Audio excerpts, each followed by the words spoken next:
नमस्कार दोस्तों। आज इस वीडियो के अंदर मैं आपको बहुत बढ़िया एक जॉब की वैकेंसीज के बारे में बताने वाला हूं। याद रखिएगा, यहाँ पे बहुत बार ऐसा होता है कि जो लोग एलएलबी कर रहे होते हैं ना, वो अपना एक अल्टरनेटिव एलएलबी डिग्री को भी चूज करते हुए करते हैं। फॉर एग्जाम्पल के तौर पे कि अगर किसी व्यक्ति ने अपनी एक प्रोफेशनल डिग्री कंप्लीट कर ली है, वो सोचता है कि चलो भाई मैं एलएलबी भी कर लेता हूं, आगे चल के मेरे को कानून की जानकारी की जरूरत पड़ेगी, तो वो एज ऑप्शन के तौर पे, ऑल्टरनेटिव डिग्री के तौर पे लोग एलएलबी करते हैं। और कुछ लोग ऐसे होते हैं अपना प्रोफेशनल डिग्री के तौर पे एलएलबी करते हैं, बीएलएलबी करते हैं। तो ये दोनों तरीके से मैं आपको इस वीडियो के अंदर जो जॉब की वैकेंसी आ रखी है ना, दिल्ली डेवलपमेंट अथॉरिटी के अंदर, डीडीए के अंदर, इस बारे में मैं आपको जानकारी दूंगा। शुरू से लेकर अंत तक जरूर इस वीडियो को देखिएगा, तभी आपका फायदा होगा, बहुत फायदा होगा, याद रखिएगा। सबसे पहली बात, ये अप्लाई करने के लिए फॉर्म जो है ओपन अप होंगे, अभी नहीं होंगे, याद रखना। 3 जून 2023 से सुबह 10 बजे फॉर्म भरना चालू हो चुके होंगे और लास्ट डेट है फॉर्म भरने की 2 जुलाई शाम के 6 बजे तक आप फॉर्म भर सकते हो। 2 स्टेजेस में आपका एग्जाम होगा, उसके बाद आपका इंटरव्यू होगा। और जहां भी 2 स्टेज का, दूसरी स्टेज का अपना एग्जाम बता रखा है, कहीं कहीं पे ऐसे भी बता रखा है कि एक स्टेज होगी फिर सीधा इंटरव्यू होगा, याद रखिएगा। तो वो एग्जाम होगा आपका पहली स्टेज का 1 अगस्त 2023 से एग्जाम होने चालू हो जाएंगे और 30 सितंबर 2023 तक आपके एग्जाम कंडक्ट होंगे। ये डिपेंड करता है कि आप कौन सी पोस्ट के लिए अप्लाई कर रहे हो और उस पोस्ट के हिसाब से आपका पेपर कब होगा।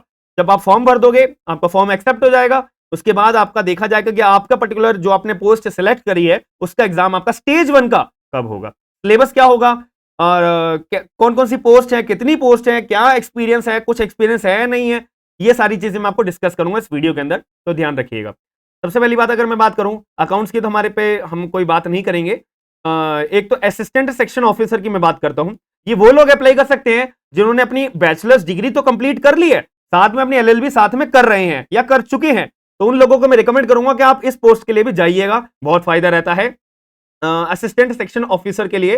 तो इसके अंदर क्या एलिजिबिलिटी मांगी हुई है हम देख लेते हैं। पहले तो आपकी 30 साल से ज्यादा उम्र नहीं होनी चाहिए। अगर यहाँ पे रिलैक्सेशन भी है, जैसे कि आप अगर कोई भी रिजर्व कैटेगरी में आते हो तो उनको थोड़ी बहुत रिलैक्सेशन मिली हुई है, वो हम बाद में चेक करेंगे। बट मुद्दे वाली बात, अगर आप 30 साल से ज्यादा हो, असिस्टेंट सेक्शन ऑफिसर एएसओ के लिए आप अप्लाई नहीं कर सकते। लेकिन अगर आपके पास अगर बैचलर्स डिग्री है और 30 साल से कम हो तो आप यहाँ पे इक्विवेलेंट है और कोई एक्सपीरियंस नहीं है, याद रखिएगा। बस एक छोटी सी बात बोल रखी है भाई, आपके पास ना कंप्यूटर की अच्छी खासी जानकारी होनी चाहिए, कंप्यूटर चलाना आना चाहिए। 125 पोस्ट है यहाँ पे, जनरल वालों के लिए, ईडब्ल्यूएस वालों के लिए, schedule caste, schedule tribes and OBC वालों के लिए, ठीक है। और ये भी जो लोग हैं ना, ये अपनी आप पढ़ लीजिएगा। मेन मुद्दे वाली बात है, टोटल वैकेंसीज है 125। असिस्टेंट सेक्शन ऑफिसर, यहाँ पे पे ग्रेड कितना है, 4600 है ना, तो मोटा मोटा यहाँ पे सैलरी मिलती है 50,000 से लेके 65,000 70,000 मैक्सिमम, इसके बीच में आपकी सैलरी रहती है, ठीक है जी। चलिए, अब यहाँ पे असिस्टेंट आर्किटेक्चर की हमारी बात नहीं करते हैं। लीगल असिस्टेंट, अब ये हम यहाँ पे मुद्दे वाली बात, लीगल असिस्टेंट अगर आपको डीडीए के अंदर बनना है तो यहाँ पे पे ग्रेड भी देखिए 4200 रुपए 4600 रुपए का है, 4600 पे ग्रेड है। तो इसका मतलब है कि अभी 50 to 70,000 रुपीज सैलरी कहीं नहीं गई, याद रखिएगा। इसमें भी आपकी 30 साल से ज्यादा उम्र नहीं होनी चाहिए। रिलैक्सेशन मिलता है जो मैंने आपको बताया ना, अगर आपको रिजर्व कैटेगरी में आते हो। वैकेंसीज है यहाँ पे 15, जनरल वालों के लिए 9 और ईडब्ल्यूएस के लिए 1, schedule caste, schedule tribes and OBC, बाकी लोगों के लिए नहीं है। क्लियर है। एलिजिबिलिटी की हम बात करते हैं तो आपके पास रेगुलर डिग्री होनी चाहिए लॉ की, पहली बात, और साथ में एंड वर्ड यूज करा है, और नहीं है एंड, साथ में आपके पास 3 साल का अपना प्रैक्टिसिंग एडवोकेट का एक्सपीरियंस एट बार के अंदर होना मैंडेटरी है। अगर आपको लीगल असिस्टेंट की पोस्ट लेनी है तो यहाँ पे आपके पास एक्सपीरियंस ये 3 सालों का होना चाहिए, बस इतनी सी बात है। अब आगे चलते हैं, ये मैंने आपको सैलरी भी बता दी है एंड ये भी आप भर सकते हो मेरी नजर में। नियाब तहसीलदार, तो यहाँ की 4200 रुपए की है, तो इसके अंदर आपकी वही 50,000 तक, 35,000 से अप्रॉक्स 50,000 तक आपकी सैलरी जाती है। इसमें उम्र की बात करी हुई है, 21 साल से लेके 30 साल तक व्यक्ति कोई होगा वही केवल एलिजिबल होगा अपना तहसीलदार बनने के लिए। यहाँ पे जो है डिग्री ऑफ ग्रेजुएशन आपके पास होनी चाहिए और 50% मार्क्स, मतलब आपके 50% होने चाहिए आपकी डिग्री के अंदर, जो भी आपने अपने बैचलर्स की डिग्री कंप्लीट कर रखी होगी। और आपके डिजायरेबल क्या है कि आपको नॉलेज होनी चाहिए कौन कौन से एक्ट रेगुलेशंस हमारे गवर्न होते हैं लैंड एंड एस्टेट मैटर्स के अंदर, ठीक है। प्रॉपर्टी लॉज जो होते हैं ना, उसकी आपको अच्छी खासी जानकारी होनी चाहिए। अगर है तो, नहीं है तो कोई दिक्कत वाली बात नहीं है, पर डिजायरेबल वाली, मैंडेटरी वाली यहाँ पे एलिजिबिलिटी नहीं मांगेगी। आपने जो पेपर होगा वो क्लियर कर लिया, दैट्स इनफ, आपका काम बढ़िया हो जाएगा, ठीक है। And position in degree and law would be an advantage. अगर आपके पास लॉ की डिग्री भी है ना साथ में, तो सोने पे सुहागा वाली बात है, याद रखना, क्योंकि ये डिजायरेबल है। अगर आपको तहसीलदार की अपने वैकेंसी के अंदर अप्लाई करना है, केवल आपके पास ग्रेजुएशन की डिग्री है, इनफ है, आप फॉर्म भर सकते हो। लेकिन इन्होंने बोला है कि अगर किसी को प्रॉपर्टी लॉज के बारे में जानकारी होगी, लॉ की डिग्री भी साथ में होगी, तो बहुत बढ़िया बात है, कोई दिक्कत वाली बात नहीं है, बट मैंडेटरी नहीं है, याद रखिएगा। डिजायरेबल का मतलब यही होता है। 4 वैकेंसी है इसके अंदर, ठीक है, 4 वैकेंसी है। आप इस बात का भी ध्यान रखिएगा। इसका पे ग्रेड मैंने आपको बता दिया ना, 42 रुपये, 50,000 तक सैलरी आपको यहाँ पे पे करिए। प्रमोशन होते होते फिर आपकी इंक्रीज होती है, बट इनिशियली आप सरकारी अपना विभाग के अंदर अपनी नौकरी तो अपना ग्रैब करने की कोशिश करिएगा, ठीक है जी। ये भी हमारे मुद्दे की बात नहीं है। पटवारी के लिए भी आप देख सकते हो कि ग्रेजुएट डिग्री आपके पास होनी चाहिए। डिजायरेबल है कि आपके पास कंप्यूटर की नॉलेज हो, ठीक है, उर्दू या हिंदी के अंदर आपको नॉलेज हो, लिखना पढ़ना समझना ये आना चाहिए, ठीक है। बस याद रखना, यहाँ पे पे ग्रेड है आपका 2000, इसकी सैलरी थोड़ी और कम हो जाती है, 35,000 तक मान के चलिए। 40 सीट्स है आपके यहाँ पे, 40 सीट्स है यहाँ पे, आपको फॉर्म भरने का मौका मिलेगा। बस इस वीडियो के अंदर यही पोस्ट है जो हमारे लिए कैपेबिलिटी के हिसाब से मैं समझता हूँ कि आपको यहाँ पे जानकारी अपनी होनी चाहिए। बाकी आपको लगता होगा कि नहीं यार, मैं और भी कोई वैकेंसी के लिए एलिजिबल हूँ, पूरा का पूरा नोटिफिकेशन का लिंक आपको मैं डिस्क्रिप्शन बॉक्स के अंदर दे दूंगा आपकी जानकारी के लिए। अब मुद्दे वाली बात, इसका सिलेबस के बारे में हम चर्चा कर लेते हैं, क्योंकि फॉर्म कब भरा जाएगा, कब लास्ट डेट होगी और किस दिन एग्जाम होगा, ये मैं आपको ऑलरेडी वीडियो के स्टार्टिंग में सारी चीजें बता चुका हूं। ये सब हमारे जानकारी वाली बात नहीं है, ये भी नहीं है, ठीक है। एंड सारी डिटेल्स हम समझेंगे। ये आप सिटीजन ऑफ इंडिया होने चाहिए हो, ये तो नॉर्मल बातें हैं। ये रिलैक्सेशन की मैं बात कर रहा था, अगर आप रिजर्व कैटेगरी में आते हो तो ये सारा रिलैक्सेशन आपको देखने को मिलेगा इतने सालों का, ठीक है। एंड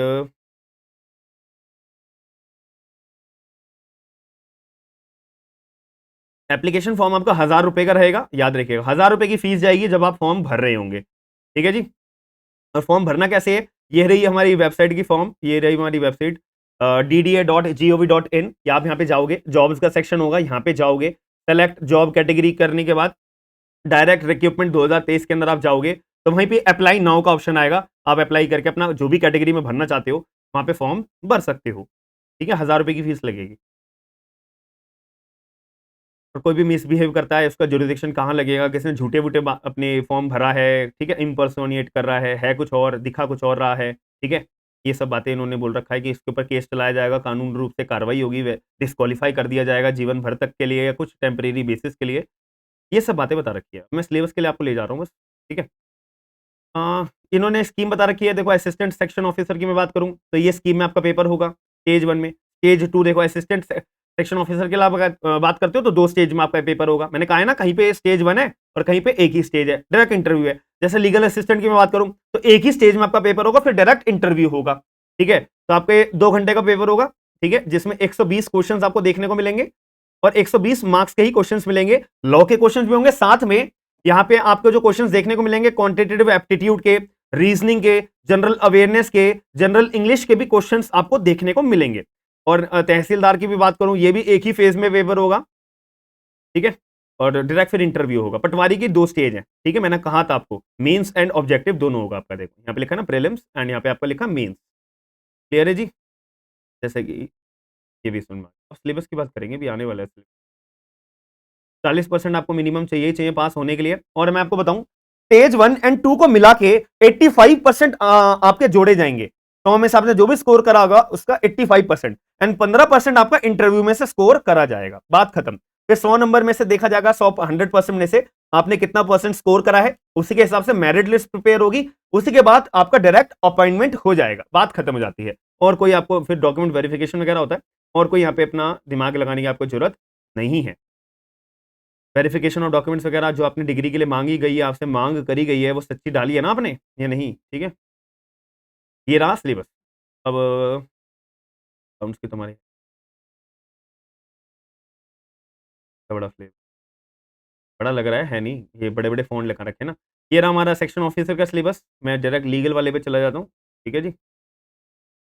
मैं लीगल वाले पे चला, ये आ गया आएगा अभी। हाँ, कॉन्स्टिट्यूशन ऑफ इंडिया आपसे पूछा जाएगा, ठीक है। डीडीए एक्ट, आप तो डीडीए का पेपर है तो डीडीए एक्ट तो पूछेंगे ही। ये आपको पता होगा दिल्ली जुडिशरी में भी ये सब्जेक्ट्स अब ऐड ऑन कर दिए गए अपने मेंस के अंदर। तो ये मत सोचिएगा कि भाई मैं अभी पढ़ रहा हूं तो मेरे को आगे चल के जुडिशरी के पेपर में भी क्या काम आएगा, बिल्कुल आएगा, याद रखना। और यहाँ पे टीपीए भी आपसे पूछा जाएगा, क्योंकि प्रॉपर्टी डीडीए जो ज्यादातर प्रॉपर्टी के रिगार्डिंग डील करती है ना, तो टीपीए आना तो बहुत जायज बात है। सीपीसी ऑब्वियसली प्रॉपर्टी का अपना सिविल मैटर होता है मेजरली, कॉन्ट्रैक्ट एक्ट का भी सिविल मैटर होता है, तो ये भी आपको आना चाहिए। एविडेंस भी सिविल मैटर्स के ऊपर एप्लीकेबल होता है। हिंदू सक्सेशन एक्ट भी अपना सिविल मैटर है, इंडियन सक्सेशन एक्ट भी सिविल मैटर है। आपको पता होगा ना इंडियन सक्सेशन एक्ट कब एप्लीकेबल होता है, जब दो हिंदू अपना कोर्ट मैरिज करते हैं तो उनके ऊपर हिंदू सक्सेशन एक्ट एप्लीकेबल नहीं होता है, उनके ऊपर इंडियन सक्सेशन एक्ट एप्लीकेबल होता है। और अगर हिंदू भी नहीं हो, कोई अन्य व्यक्ति क्यों ना है, उसने अगर कोर्ट मैरिज करी है तो उसके ऊपर इंडियन सक्सेशन एक्ट एप्लीकेबल होता है। और अगर कोई क्रिश्चियन अपने क्रिश्चियन धर्म के तहत मान्यताओं के तहत शादी करता है तो उसके ऊपर भी इंडियन सक्सेशन एक्ट एप्लीकेबल होता है। ठीक है जी। अपना सीआरपीसी, अगर कोई प्रॉपर्टी के जिसमें मार पिटाई करे तो सीआरपीसी का क्या प्रोसीजर रहेगा, इसलिए सीआरपीसी भी आपको आना चाहिए। कमर्शियल कोर्ट एक्ट 2015, ये आपका दिल्ली जुडिशरी में भी सब्जेक्ट एड ऑन हो चुका है, तो आपका कोई नुकसान नहीं है, याद रखिएगा, फायदा ही फायदा है, फॉर्म भर के आपको फायदा ही फायदा है, याद रखना। और आपको मैंने कहा था ना दूसरा क्वेश्चन, रीजनिंग का quantitative aptitude, general awareness and English language, but मेरी इंट्यूशन ये कहती है कि लॉ का पोर्शन आपका ज्यादा होगा, पार्ट 2 का पोर्शन थोड़ा बहुत होगा। मैं मान सकता हूँ 60-40, 70-30 ऐसा रेशो रहना चाहिए। अगर मैं एग्जामिनर होऊंगा तो मैं इस रेशो में ये पेपर सेट करूंगा, क्योंकि मैं चाहूंगा कि बच्चा जो है लॉ के अंदर अपना जानकारी ज्यादा रखे। इसमें ज्यादा कम जानकारी है, कोई बात नहीं, चल जाएगा। ठीक है जी। तहसीलदार का अपना ये है, आपको पॉलिटी वगैरह ये ज्यादातर आपका जो हमारे पीसीएस के पेपर होते हैं ना, ये उसका सिलेबस लग रहा है मेरे को तो सारा का सारा। बट यहाँ पे देखो कानूनी रूप से कानून के सब्जेक्ट्स में ये सारे के सारे। ठीक है जी, आप इस पे भी गौर करिएगा। और एक पटवारी भी हमने देखी थी ना पोस्ट, कभी हम देख लेते हैं, एक बार नजर कर लेते हैं, बाकी तो आपको मैं डिस्क्रिप्शन बॉक्स के अंदर ये पूरा दे दूंगा। यहाँ पे भी आपका 2 स्टेजेस में जनरल अवेयरनेस के तौर पे आपका पेपर आएगा, ये सारी चीज़ें स्टेज 2 में भी। बस this is all about today's video.